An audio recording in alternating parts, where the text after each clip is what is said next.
The coffee in my hand was still hot when the call came through. It was 7:43 a.m. on a Tuesday, and I'd been at the dispatch center for exactly 12 minutes. My colleague Sarah looked up from her screen with that expression she gets when something unusual is happening. "Hey, boss, you're gonna want to hear this one," she said, patching the call through to my headset. 911, what's your emergency? I kept my voice professional, the way I'd been trained 15 years ago when I first started this job. "Yes, hello, this is from Estates." The woman's voice was sharp, clipped, with that particular tone of someone who was used to getting their way. "I'm calling to report a trespasser on our recreational lake. There's a man out there right now in some kind of boat, and he's been there since before sunrise. We've asked him to leave multiple times, but he's completely ignoring us." I felt my hand tighten around my coffee mug. Estates. That was the new housing development that had gone up on the old farm property adjacent to my ranch. They'd finished construction about 8 months ago, and since then, I'd noticed more and more people walking near my property line, taking photos of the water. "Ma'am, can you describe the individual?" I asked, keeping my voice steady even though my heart was starting to race.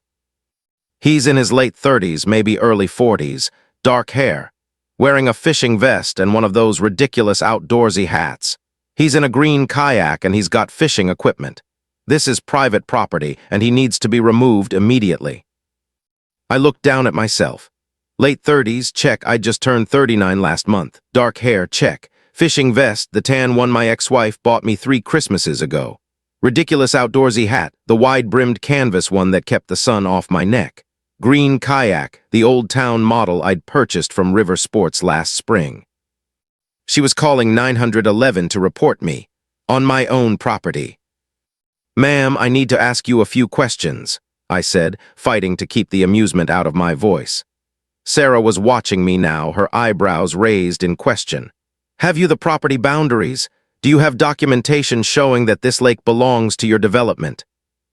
There was a pause. "Of course it belongs to us. It's right there in our sales materials. The developer, he specifically told us that lake access was included in our property purchase. It's one of the main reasons most of us bought here." My jaw clenched. I'd heard that name before. He was the developer who'd bought the property after old Bill passed away. His kids didn't want to keep the farm, so they sold it to the highest bidder. But my lake, the 3-acre spring-fed lake that sat squarely in the middle of my 50 acres that had never been part of the property. I'd bought my land in 2019, 2 full years before even started his development project. "I understand your concern, ma'am," I said carefully. "I'm dispatching officers to the location now. Can you provide your exact address and meet them there?" 142 Waterfront Drive. "And yes, I'll be waiting. Please tell them to hurry. This man could be dangerous." Dangerous? I almost laughed. The most dangerous thing I'd done that morning was use a slightly rusty fishing hook. After I disconnected the call, I immediately radioed officers Martinez and Cooper. "Got a interesting situation for you guys," I said, and I could hear the grin in my own voice. "Need you to respond to a trespassing call at the lake behind Estates. The complainant is reporting a suspicious person in a kayak." "Copy that," Martinez responded. "Who's the suspect?" "Yeah, about that," I said. "It's me. The woman just called 911 to report me on my own property. She has no idea who she's talking to." There was silence on the radio for a beat, then I heard Cooper's laughter crackling through. "No way, you're kidding." "Dead serious. I'm heading there now. This should be educational for everyone involved." I grabbed my keys and my property documents from my office file cabinet. I always kept copies at work, just in case. The original deed, the survey map from 1987 when the previous owner built the lake, the updated survey I'd commissioned when I purchased the property, and my title insurance documents. Everything I needed to prove that this lake had been mine long before and her neighbors ever dreamed of their lakefront lifestyle. As I drove the 15 minutes from the dispatch center to my ranch, I thought about the past 8 months. The strange looks I'd gotten from people walking near my fence line. The time I'd found someone's kids actually swimming in my lake, their parents watching from the shore like it was a public beach. I'd been polite then, explaining that this was private property and they needed to leave. The mother had huffed at me like I was the one being unreasonable. Now it all made sense. Had sold them a lie, and they'd bought it without ever checking the property records. I pulled into my long gravel driveway just as Martinez and Cooper were parking their patrol vehicle near the lake access point. Was already there, standing with 3 other people, 2 men and another woman, all dressed in pristine business casual like they'd just stepped out of a real estate catalog. Behind them, I could see my kayak pulled up on the shore where I'd left it, my fishing rod still in the holder. This was going to be interesting. I stepped out of my truck and watched face shift from righteous anger to confusion. She clearly hadn't expected the trespasser to arrive in a vehicle, park in what was obviously a residential driveway, and walk toward her with complete confidence. The 2 officers were already trying to hide their smiles, and I could see Martinez bite his lip to keep from laughing outright. "That's him," pointed at me like she was identifying a criminal in a lineup. "That's the man who's been trespassing on our lake all morning." Officer Cooper stepped forward, his hand resting casually on his belt. "Ma'am, before we proceed, I need to ask you some questions. Do you have documentation proving this lake belongs to your housing development?" His expression shifted to indignation. She turned to one of the men beside her, a tall guy with silver hair and an expensive watch. "Richard, show them the folder." Richard opened a glossy presentation folder with Estates, Your Waterfront Paradise, embossed on the cover. Inside were full-color brochures showing aerial photos of the lake, happy families on kayaks, and text describing exclusive recreational amenities for residents. He flipped to a page with a property map that showed the lake clearly marked within highlighted boundaries. "Right here," Richard said confidently. "This entire area is designated as our recreational space. We all paid a premium for these lakefront properties specifically because of this amenity." I watched Martinez take the folder and study it carefully. He glanced at me and I gave him a small nod. Time to end this. "I appreciate you showing me this marketing material," Martinez said diplomatically. "However, marketing materials and actual property deeds are 2 very different things." He looked at me. "Sir, do you have documentation of your ownership?" I pulled out my folder, much less glossy, but infinitely more official. "This is my property deed, recorded with the county in August 2019. This is the original survey from 1987 when the previous owner, Frank, built this lake on his property. And this is the updated survey I commissioned when I purchased the land, clearly showing the lake boundaries and confirming everything sits within my 50 acres. Cooper took the documents and examined them, though I knew he'd already checked the property records on his mobile computer before arriving. "These are counter-recorded documents," he confirmed, "and according to our GPS verification, we're currently standing on property owned by." He looked at my driver's license. "Mr. James, all of the lake is within his boundaries." The color drained from his face, but the other woman, in her 50s wearing designer sunglasses, stepped forward aggressively. "That's impossible. Our developer personally guaranteed us lake access. It's in our HOA documents. We've been planning neighborhood events around this lake for months." "I'm sorry to hear that," I said, keeping my tone measured. "But I need to be very clear. I purchased this property 3 years ago, long before your houses were even built. This lake was constructed in 1987 by the previous owner on his private land. It has never been part of any development or shared amenity." Richard was scrolling frantically through his phone now. "But the marketing materials, the website, showed us videos of this exact lake. He said it was part of the package." "Then I suggest you contact Mr. Officer Martinez said. "Because legally, this gentleman has every right to be here. In fact, you're currently standing on his property without permission." Shock was transforming into rage. Her hands were trembling and her voice rose an octave. "Do you have any idea how much we paid for these houses? The premium we spent specifically for waterfront access?" "I sympathize with your situation," I said honestly. "I really do. But that's between you and your developer. I never made you any promises. I never sold you anything. I was just out here this morning fishing on my own land like I do most mornings." The third man, who hadn't spoken yet, looked like he might cry. "We closed on our house 3 months ago, My wife and I saved for 12 years to afford this place. The lake was everything to us. I felt a genuine pang of guilt, even though I knew I'd done nothing wrong.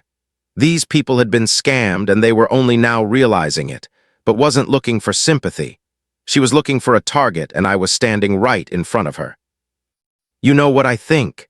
His voice was ice cold now. "I think you knew exactly what was happening. I think you saw those houses going up and decided to swoop in and buy this land just to extort money from us later." "Ma'am, I bought this property in 2019, I repeated firmly. "Your development broke ground in 2021. Basic math should tell you that's impossible." Cooper cleared his throat. "Folks, I think we're done here. Mr. has proven ownership. There's no trespassing occurring. I'd suggest you take your concerns to your developer or consult with a real estate attorney about your purchase agreements." Stared at me with pure hatred. "Fine, you want to play it this way? You've made a very powerful enemy today, mister. Our HOA has resources, we have lawyers, we have influence in this county." She stepped closer to me, close enough that I could smell her expensive perfume. "You'll regret this." "Is that a threat, ma'am?" Martinez asked, his hand moving to his notepad. Pulled back immediately, composing herself. "Of course not, officer. I'm simply stating facts. Mr. may have legal ownership, but there are many ways to make life difficult for uncooperative neighbors. Perfectly legal ways." She turned sharply and walked back toward the row of houses visible through the trees, her designer heels sinking slightly into the soft earth near the water. The other three followed, Richard still clutching his useless marketing folder. After they were out of earshot, Martinez let out a low whistle. "Well, that was fun. You really didn't know they thought they owned your lake." "I knew something weird was going on," I admitted. "People kept wandering onto my property, acting confused when I asked them to leave. But I never imagined their developer had actually sold them fake lake access." "You should probably consult with a lawyer yourself," Cooper suggested. "That woman wasn't kidding about making your life difficult. HOA folks can be persistent." "Yeah," I said, watching his retreating figure disappear into one of the cookie-cutter houses. "I'm getting that impression." What I didn't tell the officers was that I recognized the look in his eyes. It was the same look I'd seen in domestic situations that were about to escalate, in bar fights that were about to turn violent, in people who decided that being right was less important than winning. This wasn't over, not even close. This was just the opening move in what was going to be a very long game. The first follow-up call came exactly 48 hours later. I was finishing up my shift on Thursday evening when Sarah transferred another call to my station. "It's the same address from Tuesday," she said quietly. "Different caller, though." I pulled up my headset. 911, what's your emergency?" "Yes, hi, I'm calling about a suspicious vehicle that's been parked near our lake for several hours." It was a man's voice this time, nervous and uncertain. "It's a dark blue pickup truck, and the person inside seems to be watching the houses.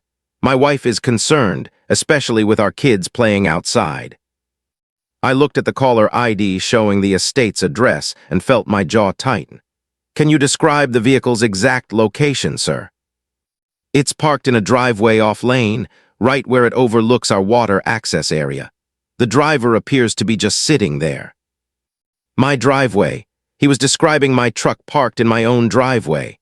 I was at work, but my truck was exactly where I'd left it that morning, visible from some of the houses through the trees. "Sir, that driveway belongs to a private residence," I explained patiently. "The vehicle owner has every right to park there. Is the person doing anything threatening or illegal?" "Well, no, but it's just strange. And after what told us about the trespassing situation the other day." "I understand your concern, but there's no emergency here. The vehicle is on private property with the owner's permission." I paused. "Is the one who suggested you make this call?" Silence, then she mentioned we should report anything suspicious for everyone's safety. I dispatched an officer anyway, protocol required it, and sent Martinez again because I knew he'd handle it professionally. 20 minutes later, he radioed back, barely containing his laughter. "Confirmed it's your truck in your driveway, boss. Also confirmed that the neighbor who called was standing on his front porch when he made the call. She was right there coaching him. Saturday morning brought call number 3. I was actually home this time, sitting on my back porch with my laptop, catching up on training certifications for the department. The radio on my belt crackled to life even though I was off duty. I always monitored the channel out of habit. Dispatch, we have a report of possible illegal fishing activity at the estate's lake. It was Jenny from day shift. Caller reports a man has been fishing since early morning without leaving, possibly poaching. I grabbed my radio. Jenny, what's the exact location? Behind the development, the private lake area. Caller says the subject is using multiple fishing rods and has been there for over 3 hours. I looked down at the 2 fishing rods propped against my porch railing. I'd been out on the water earlier but had come back in around 9 a.m. That was 2 hours ago. Someone was literally watching my property and reporting my activities in real time. Jenny, I need you to log this. That's my property, I'm the person fishing, and I have all required licenses and permits. Still send someone out for documentation purposes, but note that this is the 3rd false report from that location in 4 days. When Officer Cooper arrived 30 minutes later, he found me on my porch with my fishing license, my property deed, and a growing sense of frustration. They're using 911 as a harassment tool, I told him. This is deliberate. Cooper nodded grimly. I know, we all know. The question is, what are you going to do about it? That afternoon, I took a walk around my property line. That's when I found them.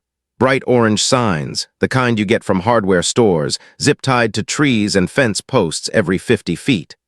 Private property, no trespassing VIOLATORS will be PROSSUTED. The problem was, they weren't on the property line.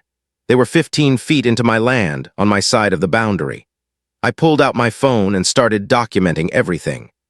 Photos of each sign, GPS coordinates from my mapping app, and measurements from the actual surveyed markers that had been placed when I bought the property. 12 signs total, all illegally placed on my land, all suggesting that I was the one trespassing. I stood there in the afternoon sun, my phone full of evidence, and felt something shift inside me. This wasn't just about the lake anymore. This was about trying to rewrite reality itself, using intimidation and the emergency services system as her weapons. Monday morning, I drove to the county recorder's office on my lunch break. The clerk had worked there for 25 years and knew every property transaction in the county by heart. I need you to pull everything you have on the estate's development. Original land purchase, subdivision approval, all sales records. She raised her eyebrows, having trouble with the new neighbors. You could say that. 2 hours later, I sat in my truck in the parking lot, reading through the documents. The original parcel that purchased from the estate was clearly defined. 42 acres of farmland. My property, the 50 acres with the lake, wasn't part of that transaction. It had been sold separately to me 2 years earlier when Frank's daughter decided to liquidate his estate. But here's what made my blood run cold. Its marketing materials, the official HOA documents, and even the individual property descriptions all mentioned lake access and recreational water amenities as included features. He'd sold 47 houses at a premium, promising something he never owned and had no legal right to provide. The man had committed fraud, massive, calculated fraud, and instead of going after him, and her neighbors had decided I was the villain in their story. That evening, another call came through. I was back at the dispatch center for the night shift when I heard his voice again, unmistakable and sharp. I need to report a man who's been harassing residents near the lake. He's been asking threatening questions and making people feel unsafe in their own neighborhood. My hand froze over the keyboard. Ma'am, can you describe what specifically this person said or did that was threatening? He approached several of our residents over the weekend, demanding they remove property markers. He was aggressive and confrontational. I had approached exactly 2 people, Richard and another man I'd seen placing signs on my land. I'd been polite, explaining the situation and asking them to remove the signs. Both had refused, saying they were following HOA instructions. Did this person make any specific threats? Use any threatening language or gestures? He told Richard that there would be legal consequences if the signs weren't removed. That sounds like a threat to me. I closed my eyes and took a deep breath. Ma'am, informing someone that they're illegally posting signs on private property and that you may pursue legal action is not a criminal threat. It's a statement of legal rights. Well, I'm filing a report anyway. These people paid good money for their homes, and they deserve to feel safe. After I disconnected, I sat there for a long moment staring at my screen. Sarah rolled her chair over. That was her again, wasn't it? The lake lady. Yeah. What are you going to do, James? I thought about the false reports, the illegal signs, the coordinated harassment campaign. I thought about how many actual emergencies might not get adequate response because officers were being sent to my property repeatedly for fake calls. I'm going to end this, I said quietly. One way or another, this stops now. I picked up my phone and called the one person I should have called days ago. My attorney, Jessica Winters. She'd handled my property purchase 3 years ago and knew every detail of my ownership. Jessica, I need to file some formal complaints and probably pursue legal action. How fast can you put something together? How fast do you need it? I looked at the call log on my screen, showing 4 false reports in 5 days, all from the same neighborhood, all targeting me. Yesterday would be good. Jessica arrived at my house Tuesday morning with 3 file boxes and a laptop. We spread everything across my dining room table: property records, sales documents, marketing materials I'd collected from the estate's website, and printouts of every 911 call that had been made about me. She spent 20 minutes reviewing everything in silence, occasionally making notes on her legal pad. Finally, she looked up at me. James, this is worse than you think, but also better if that makes sense. Explain the worst part first. She pulled out a stapled document from one of the boxes. This is the original purchase agreement that's signed with the estate in 2021. The property description is crystal clear: 42 acres of agricultural land, bounded on the north by County Road 15, on the south by the Riverside property, that's you, and on the east and west by the old fence lines. She tapped the paper. There is zero mention of any water features, lake access, or recreational amenities in this deed. Okay, so he didn't own the lake, we knew that. Right, but look at this. She opened her laptop and pulled up the estate's sales website, scrolling to the amenities page. Every single property listing mentions exclusive 3-acre spring-fed lake, private waterfront access, and recreational water activities. He didn't just imply it. He explicitly advertised it as part of what buyers were purchasing. I leaned forward, reading the descriptions. There were professional photos of my lake taken from angles that made it look like it was part of the development. Sunset shots, images of families kayaking, even a video tour that panned across the water while a narrator described your private oasis. When were these photos taken? I asked. Jessica checked the metadata. March through May of 2022. You bought your property in 2019, so you already owned it. He was photographing your land without permission and using it to sell houses. My hands clenched into fists. That's fraud, clear, documented fraud. Absolutely, but here's where it gets interesting. She pulled out another document, this one marked with sticky notes. I pulled the individual purchase agreements for all 47 houses in estates. 39 of them specifically mention lake access in the rider clauses. 8 don't mention it at all. Those were the first houses sold, before apparently decided to make the lake a central selling point. So 39 families have a legitimate legal claim against him.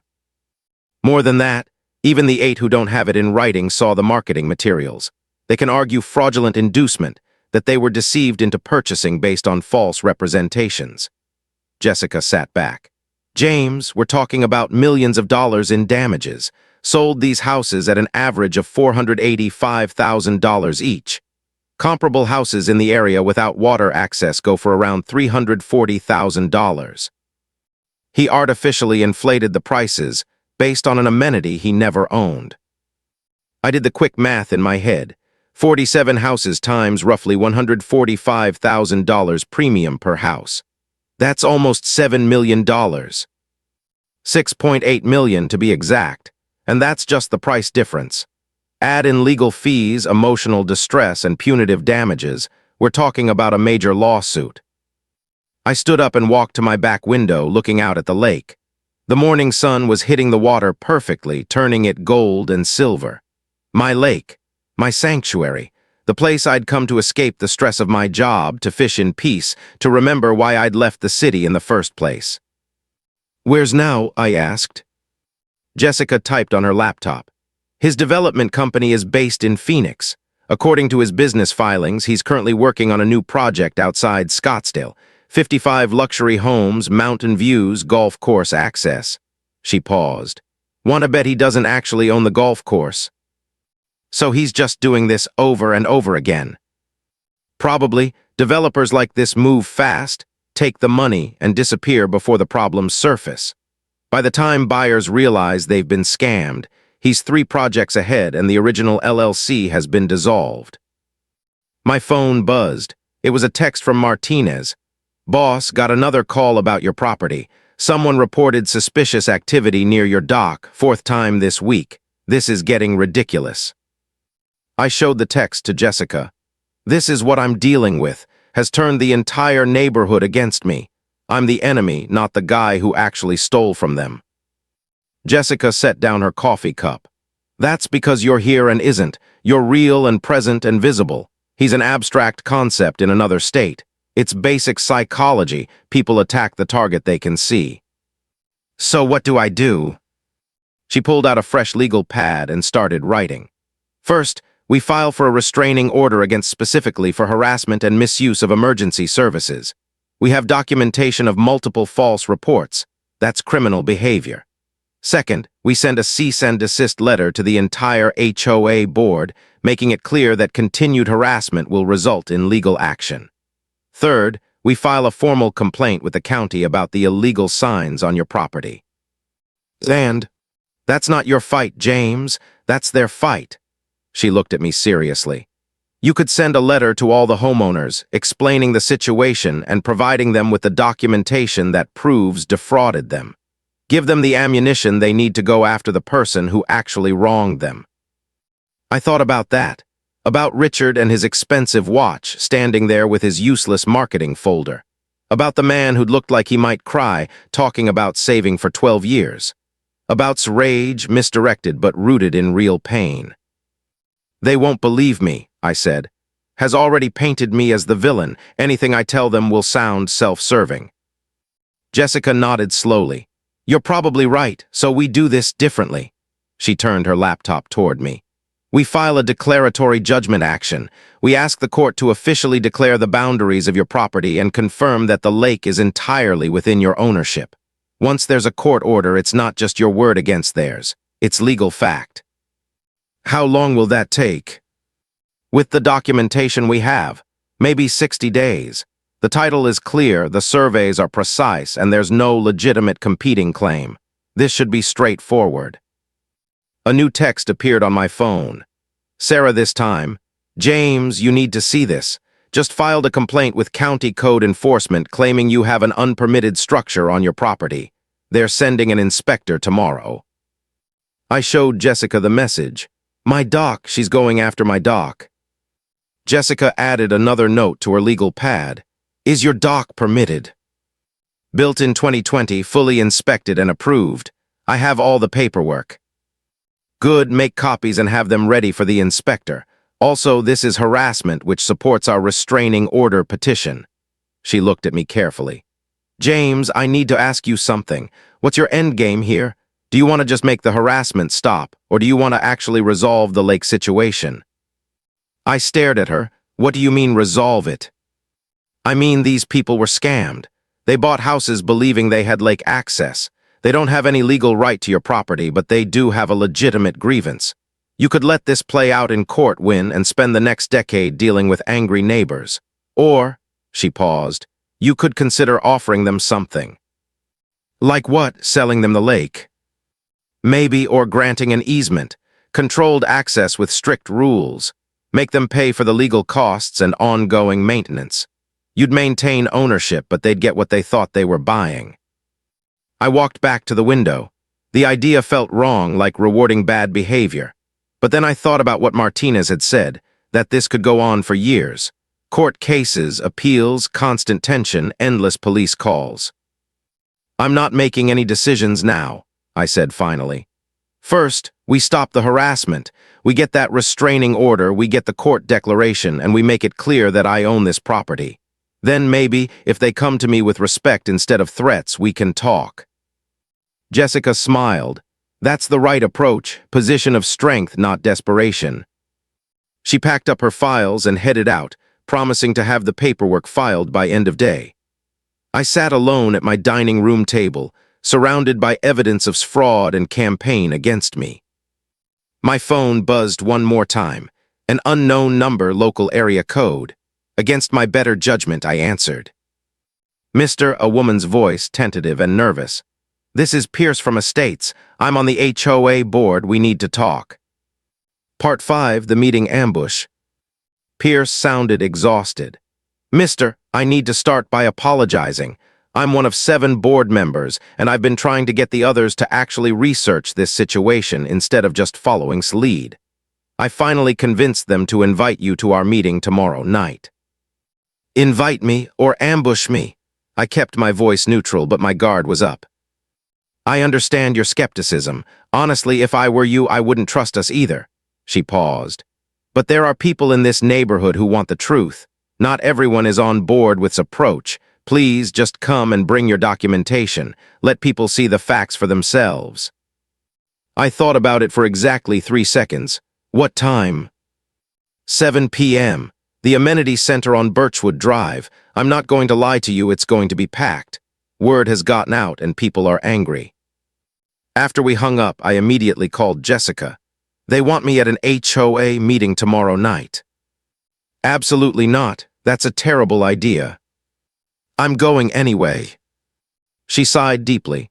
"Then I'm coming with you, and we're bringing everything, every deed, every survey, every document that proves your case. If they want facts, we'll bury them in facts." The next evening, I pulled into the estate's amenity center parking lot at 6:45 p.m. The lot was already full, with cars lining the street. Jessica parked beside me, carrying her leather briefcase that I knew contained enough documentation to wallpaper a small house. "Ready for this?" she asked. "Not even a little bit." The amenity center was a modern building with floor-to-ceiling windows and that generic upscale suburban aesthetic that all new developments seem to share. Inside, the main room had been set up with rows of folding chairs facing a table at the front. Every chair was filled, and people were standing along the walls. I counted at least 75 people. The moment I walked in, the room went silent. Every head turned. I felt like a criminal entering a courtroom, except here I'd already been convicted in their minds. Pierce stood up from the board table, a woman in her early 40s with kind eyes and an apologetic expression. "Mister, thank you for coming. Please come sit up front." Was sitting at the opposite end of the table, her arms crossed, her face like stone. The other 5 board members looked uncomfortable, shifting in their seats and avoiding eye contact with everyone. I walked to the front with Jessica, and we took the 2 empty chairs facing the crowd. The hostility in the room was palpable.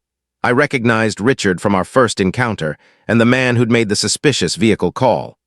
There were young families, retirees, professionals still in their work clothes, all of them staring at me like I'd personally destroyed their dreams. Cleared her throat. "Thank you all for coming.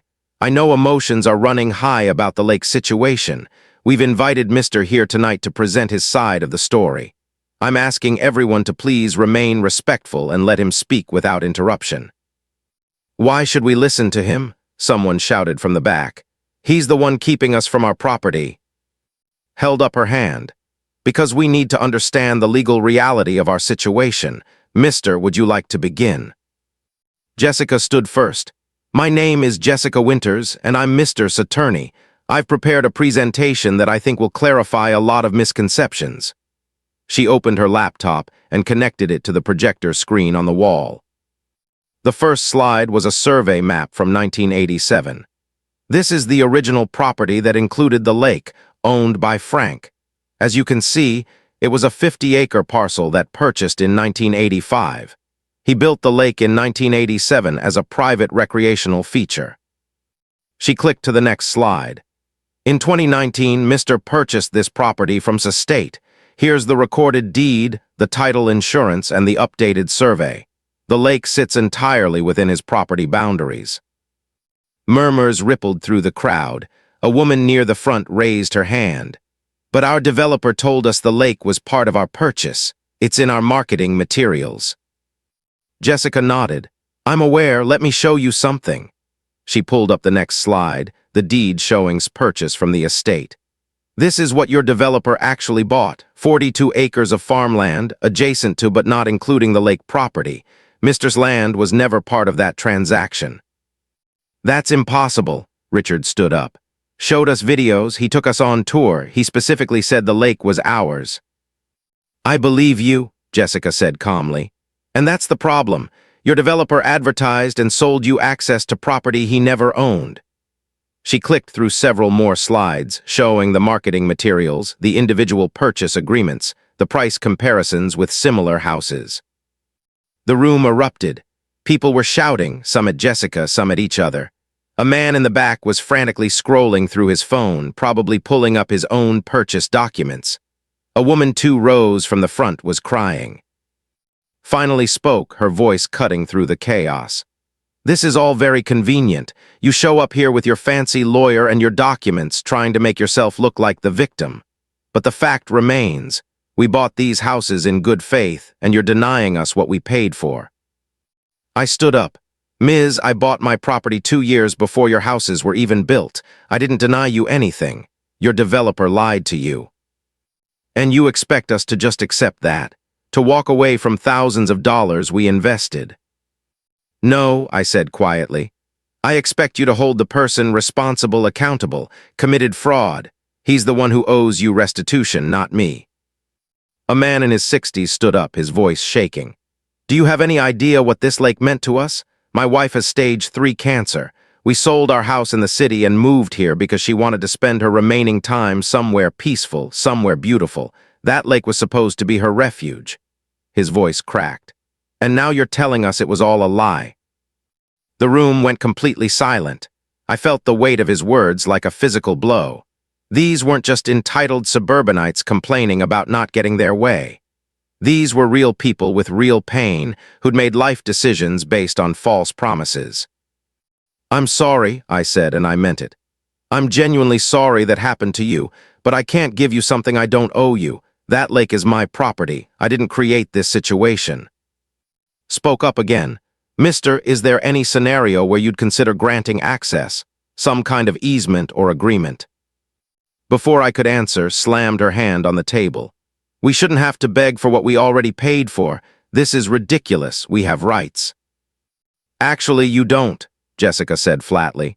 Not to his property. You have rights against for fraudulent misrepresentation. You have potential claims for damages, but you have 0 legal rights to Mr.'s land. His face turned red. Fine, you want to play hardball? Let's play hardball. She stood up, pointing at me. You think you can just sit on your high horse with your legal rights and your property lines? We'll make your life so miserable that you'll beg us to buy that lake from you. We'll file complaints. We'll call code enforcement every single day. We'll make sure every time you step outside your house, you're dealing with some kind of inspection or investigation or legal hassle. That's harassment, Jessica said sharply. And you just threatened him in front of 75 witnesses. It's not harassment. It's using every legal avenue available to us. Grabbed her purse. You want a war, you've got one. She stormed toward the exit, and about 20 people followed her out. The rest of the room sat in stunned silence. Looked, Mister, I apologize. That's not what I wanted this meeting to be. I looked around at the remaining faces. Angry, sad, confused, defeated. These people had been scammed, and now they were watching their neighborhood president declare war on someone who'd done nothing wrong. I'm not your enemy, I said to the room. But I'm also not your solution. Is still out there, probably doing this to another group of buyers right now. If you want justice, go after him. A woman near the middle raised her hand tentatively. How do we even start that process?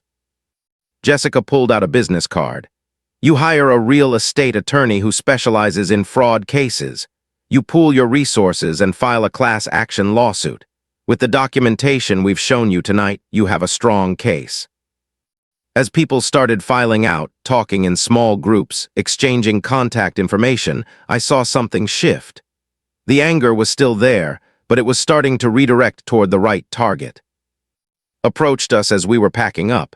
Thank you for coming. I know that wasn't easy. Your president just threatened me in front of a room full of people, I said. She's not going to be president much longer, replied quietly. A lot of us are done with her approach. We're calling for a special election next week. I nodded and headed for the exit. As I reached my truck, my phone buzzed with a text from an unknown number. You just made the biggest mistake of your life. Had just declared war, and I was about to show her that I wasn't the kind of person who backed down from a fight. The next morning started like any other Wednesday. I was at my desk at the dispatch center, reviewing incident reports from the overnight shift, when Jake from County Code Enforcement walked in carrying a clipboard and looking deeply uncomfortable. James, I hate this, he said before I could even say hello. Someone filed a complaint about an illegal dock structure on your property. I have to come out and inspect it. I'd known Jake for 6 years. We'd worked together on emergency response coordination, grabbed lunch together a dozen times, and I'd helped him move furniture into his new house last summer. He looked genuinely upset about having to do this. I said, she's weaponizing every county department she can think of.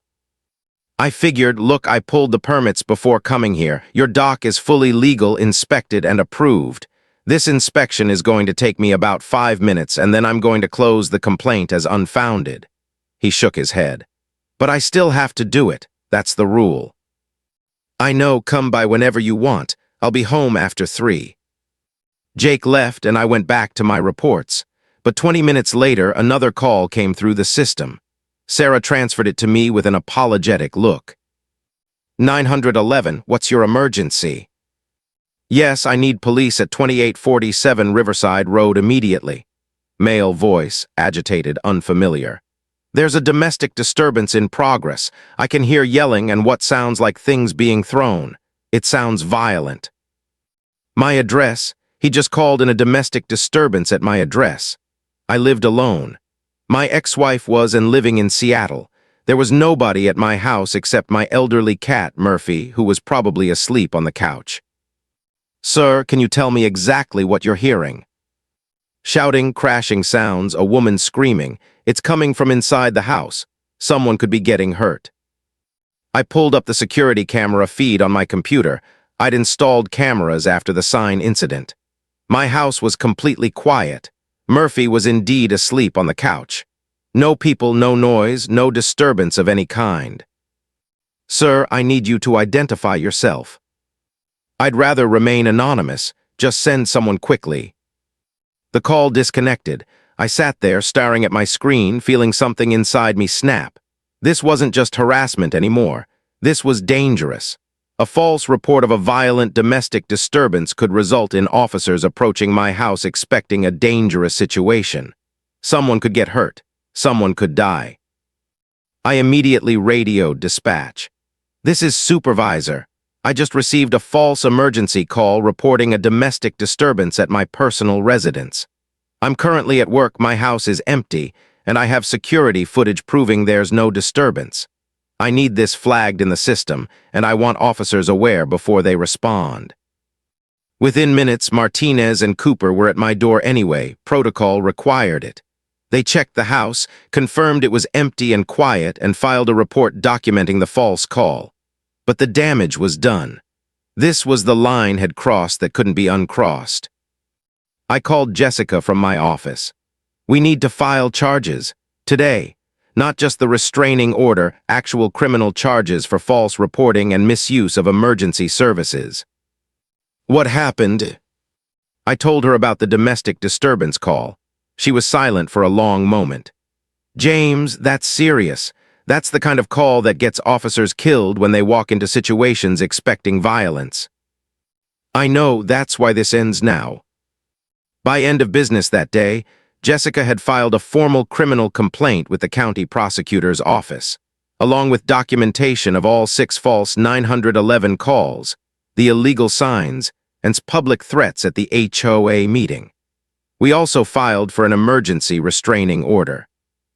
Thursday morning brought another surprise. I arrived at work to find my supervisor, Captain, waiting in my office.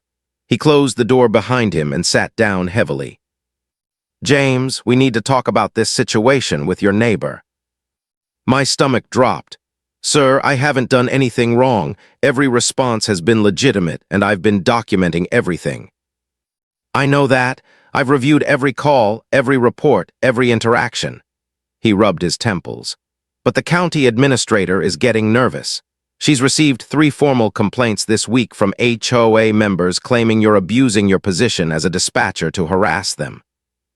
"That's insane. They're the ones calling 911 to harass me." "I know, and the administrator knows that too. But she's concerned about perception. She's asked me to recommend that you take administrative leave until this situation is resolved." I stood up, my chair rolling backward. "You're suspending me for being harassed." "Not suspended. Paid administrative leave. It's voluntary but strongly recommended." Looked at me seriously. "James, you're one of the best people I have on this team, but right now you're involved in a situation that could create liability for the county. Let's get this legal stuff sorted out, get your restraining order, and then you can come back with a clean slate."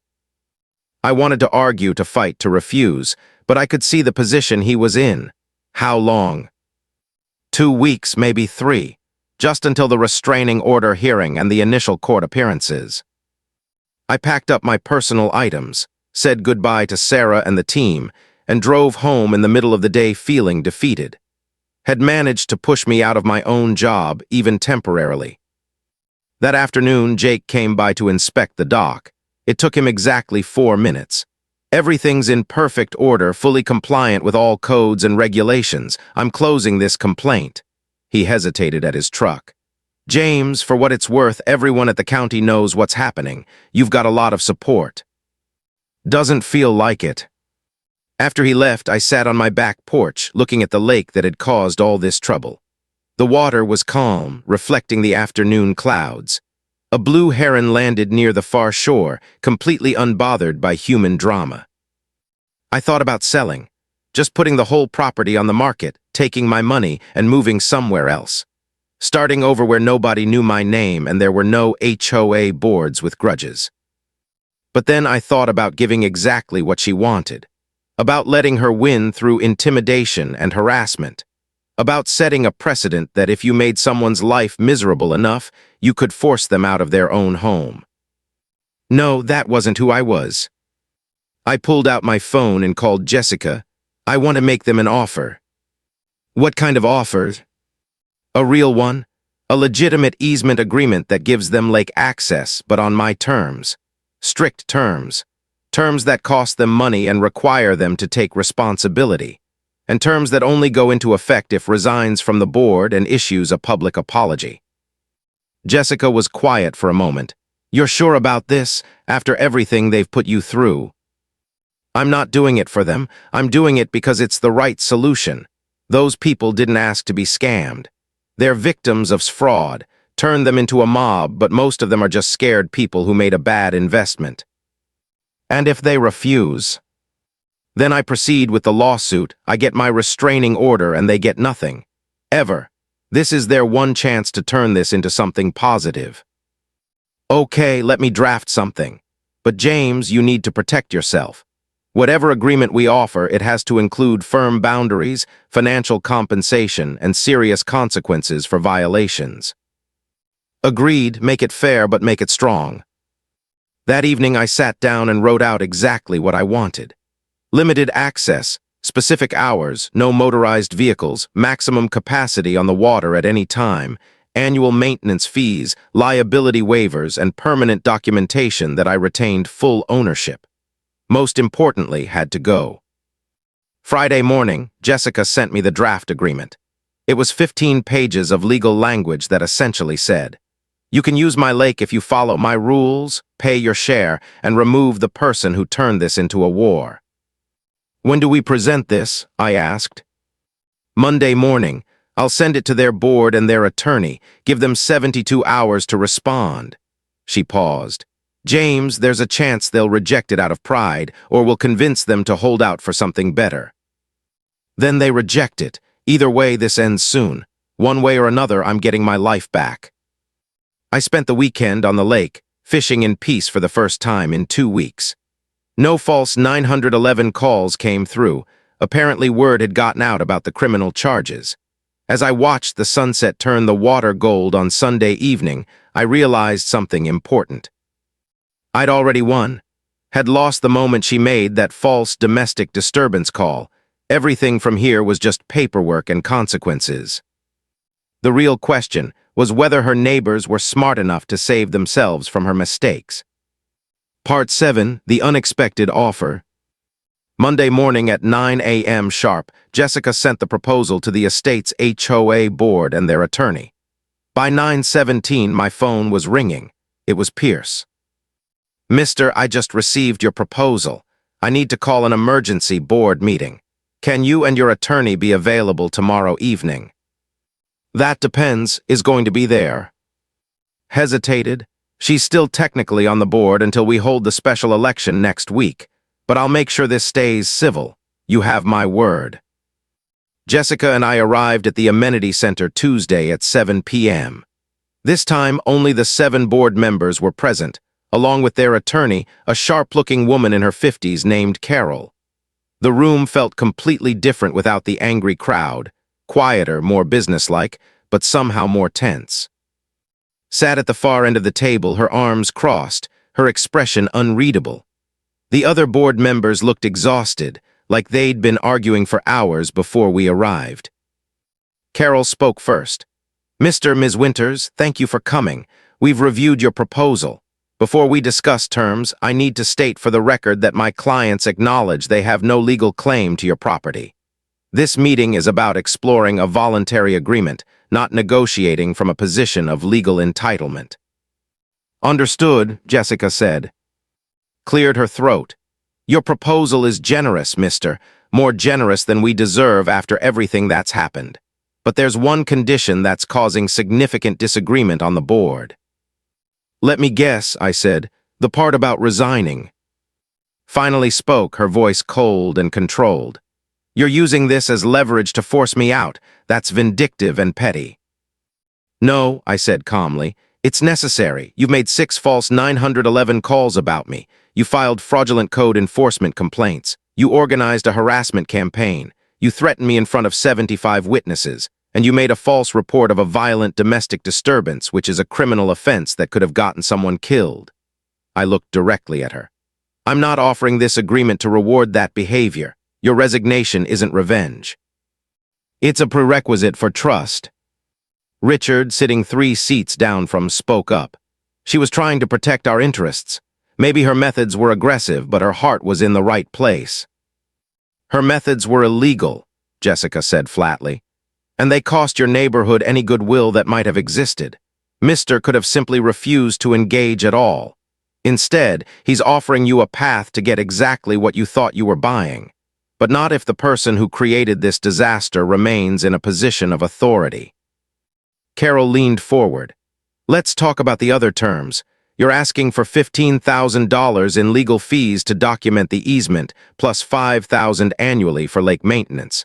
That's $20,000 in the first year alone."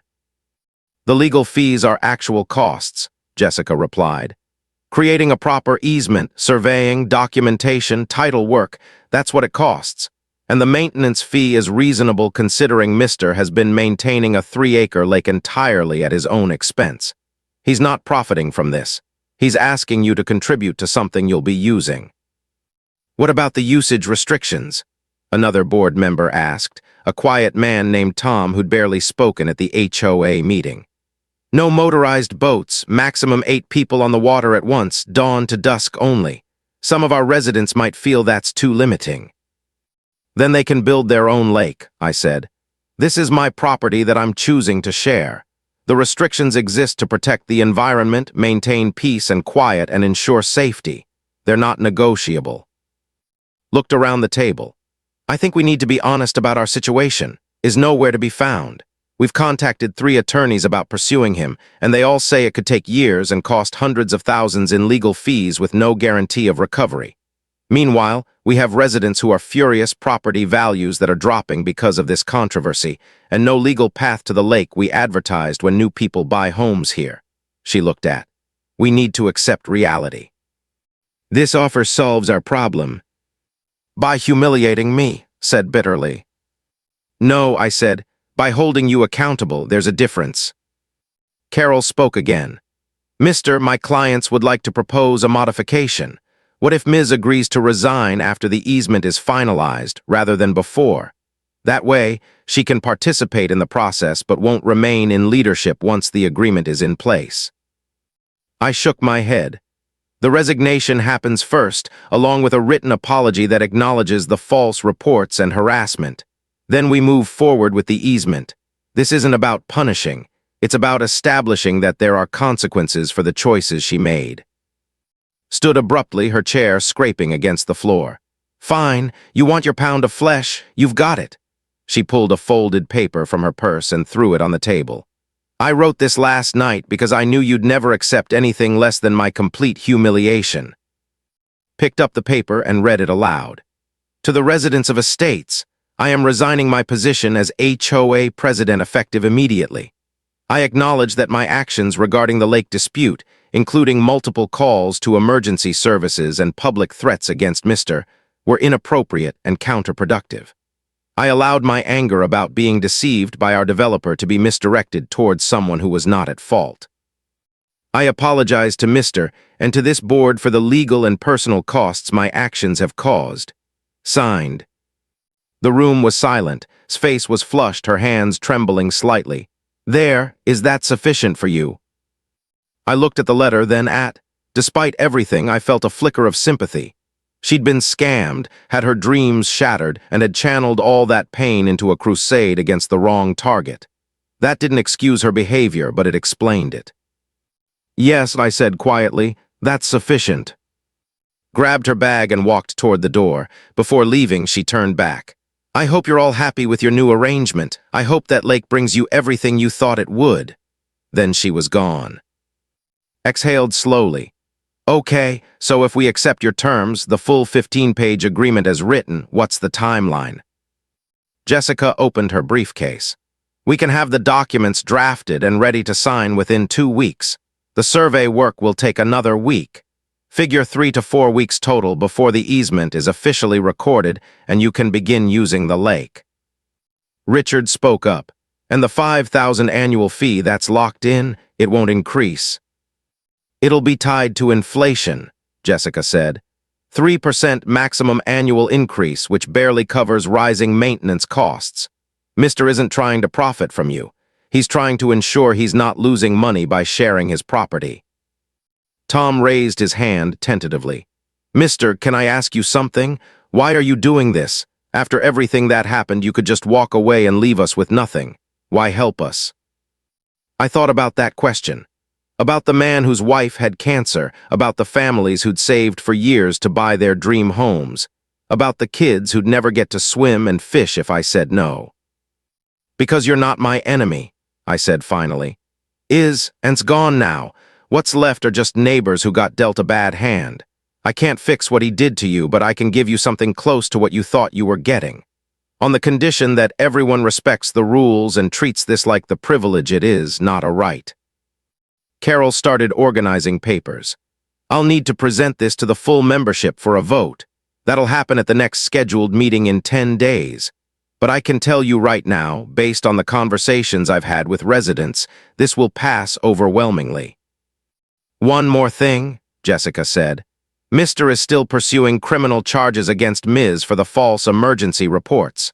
This easement agreement doesn't affect that legal matter. It moves forward independently. Nodded, we understand.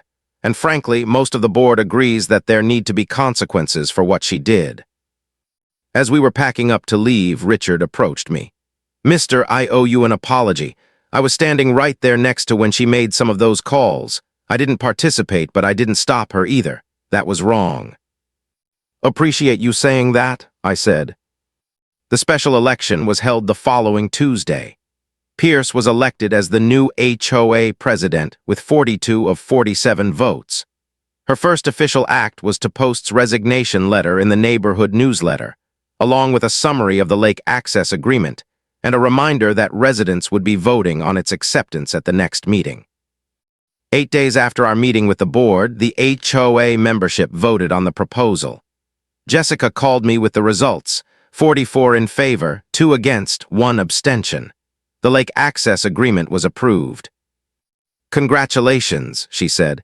You just turned a nightmare situation into a win for everyone involved. Well, almost everyone. I looked out my window at the lake, watching the afternoon sun sparkle on the water.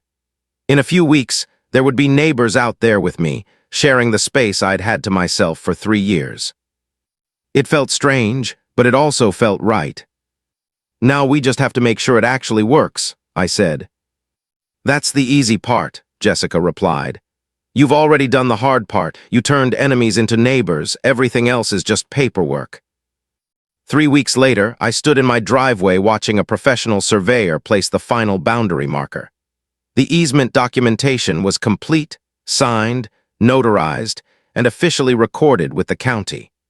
The lake access agreement was now a legal reality, and estate's residents could finally use the water they'd been promised 4 years ago.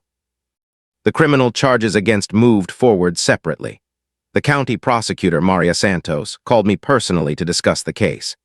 Mister, we have documentation of 6 false emergency calls, including one reporting a violent domestic disturbance. That last one is particularly serious. We're offering Ms. a plea deal. Guilty plea to misuse of emergency services, 200 hours of supervised service work, a $5,000 fine, and 3 years probation. What if she doesn't take it? Then we go to trial and she's looking at potential jail time. Between you and me, I think she'll take the deal. Her attorney knows how strong our case is. Accepted the plea deal 2 days later. I never saw her again after that board meeting. According to, she'd put her house up for sale within a week of resigning and moved in with her sister in another county while the legal case was pending. The couple who bought her house seemed nice. A retired firefighter named David and his wife Carol, who brought me a 6-pack of local craft beer and a handwritten thank you note their first week in the neighborhood. We heard about everything that happened, David said as we stood on my porch. Just wanted you to know that not everyone from is crazy. We're grateful for the lake access and will respect your rules.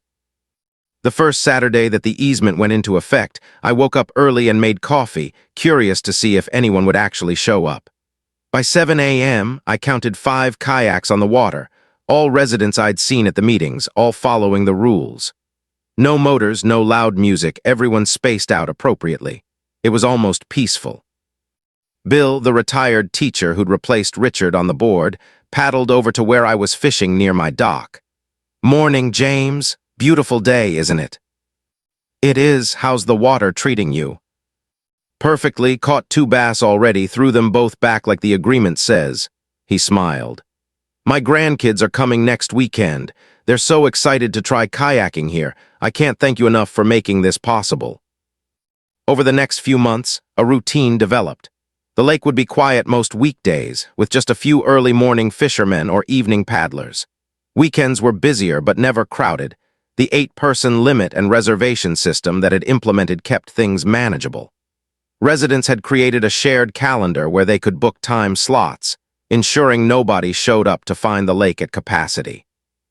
The annual maintenance fee of $5,000 was paid in full by the HOA in August, on time and without complaint.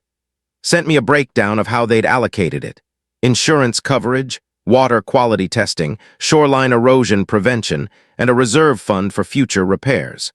She was treating this like the serious responsibility it was. In September, the estate's residents pooled their resources and hired a class action attorney to go after. It turned out I wasn't the only community he'd scammed. There were 3 other developments in 2 states with similar complaints. The attorney filed a multi-million-dollar lawsuit alleging fraud, misrepresentation, and racketeering. 8 months after the lawsuit was filed, attorney contacted the plaintiffs with a settlement offer. Rather than face trial and potential criminal charges, agreed to pay $3.4 million, split among all the victims. For estate's residents, that worked out to roughly $62,000 per household after legal fees. Not enough to make them whole, but enough to cover their legal costs in this matter and provide some compensation for their troubles. Called me the day the settlement was approved. "James, I know this doesn't involve you directly, but I wanted you to know. We got justice. Not perfect justice, but real consequences for what he did." "I'm glad," I said honestly. "You all deserved that." "There's something else. The board voted to use a portion of the settlement money to create a lake improvement fund. We're going to install a proper kayak launch, add some benches near the shore on our side, and plant native vegetation to help with erosion. With your permission, of course. Send me the plans first, but yeah, I'm open to improvements, as long as they're done right." My administrative leave ended in October, and I returned to work at the dispatch center. Captain called me into his office my first day back. "Welcome home. For what it's worth, everyone here knew that situation was garbage. You handled it better than most people would have." "Thanks, Captain. It's good to be back." The 911 calls from estates dropped to normal levels. Actual emergencies only, the way the system was supposed to work. Sarah joked that the dispatch center felt boring without the regular calls, but we all knew boring was exactly what we wanted. One Sunday morning in late October, I was out on my kayak at sunrise when I saw Bill paddling toward me with a young boy in a smaller kayak beside him. The kid couldn't have been more than 8 years old, wearing an oversized life jacket and grinning from ear to ear. "James, this is my grandson Tyler," Bill called out. "Tyler, this is Mr., the man whose lake we get to use." "Thank you for letting us come here," Tyler said with the earnest politeness of a well-raised kid. "Grandpa says you didn't have to, but you did it anyway because you're a good person." I felt something catch in my throat. "You're welcome, Tyler, you catching anything." "Not yet, but Grandpa says the fish bite better when you're patient." "Your grandpa's a smart man." As they paddled away, Tyler practicing his strokes while Bill offered gentle corrections, I thought about how differently this could have ended.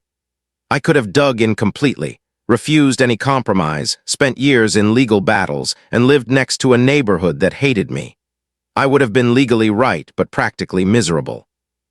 Instead, I had neighbors who waved when they saw me.